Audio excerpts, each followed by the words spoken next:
Okay, picture this. It's January 31st, 2026. The world seems normal, markets are quiet. But what if, behind the scenes, the very engine of the global financial system was starting to seize up? We're going to dive into a pretty wild speculative scenario pieced together from our source material that asks one simple question. Could a single tiny flicker bring the whole thing crashing down? You can see an explosion. You know what it is. But a flicker? A flicker, like this quote says, is way more sinister. It makes you question everything you're seeing. It's that awful feeling that the data itself, the very ground you're standing on, might be a complete lie. And that leads us to the heart of this entire theory. Because think about it. In a world that runs on digital promises, an information blackout isn't just some technical glitch. No, it could be the digital equivalent of a crime scene. Right. So to really get our heads around this theoretical crisis, we have to zoom in on one place. A single, massively important institution that sits right at the center of the financial universe. The CME Group. You can think of it as the central nervous system for a huge chunk of the global economy. It's where prices get discovered for all sorts of things, where trillions of dollars change hands every day. It's the kind of place that's just not supposed to have problems. So, the theory goes that on this particular Saturday, the data feeds, the literal lifeblood of the precious metals market, they just stopped. It wasn't a crash, not a big outage announcement. They just went completely dark. And this wasn't just any old data. The really crucial reports, the ones that prove that physical gold is actually being delivered from seller to buyer, they supposedly vanished. That issues and stops data, that's like the holy grail for this market. It's the ultimate proof that a real physical gold bar has moved.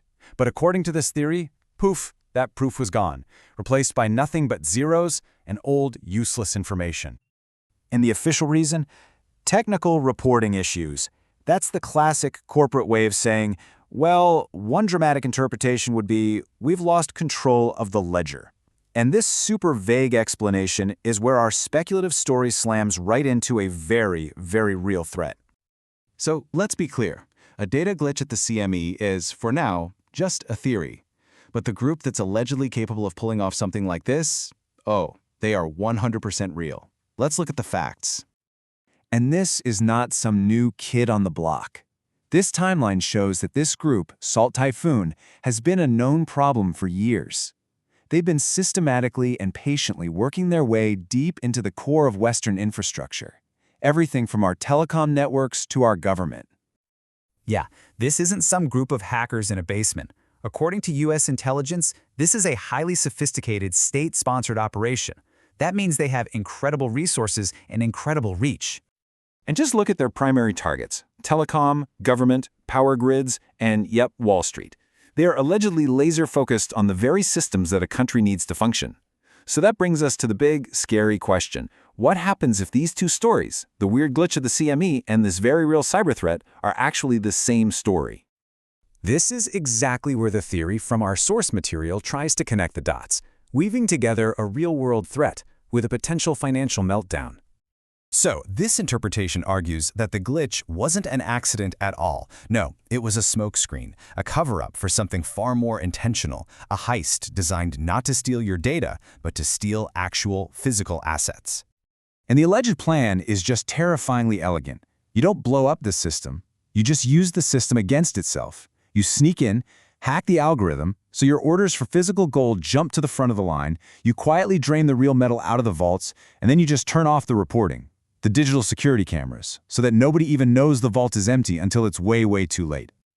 So why would they do it? Well, the theory suggests this wasn't about making a quick buck. It was an act of economic warfare, a calculated move to try and prove that the entire Western financial system is just a house of cards, to show the world that all those paper promises aren't actually backed by anything real. Okay, I know, this all sounds like a spy movie. It's a wild theory.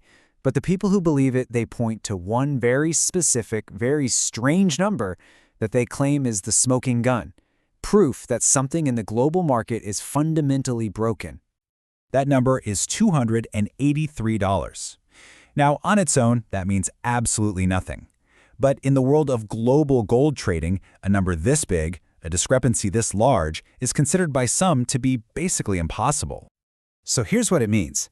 On the very same day, a paper contract for 1 ounce of gold in New York was supposedly trading for $5,200, But a physical bar of that exact same gold in Mumbai would cost you $5,483.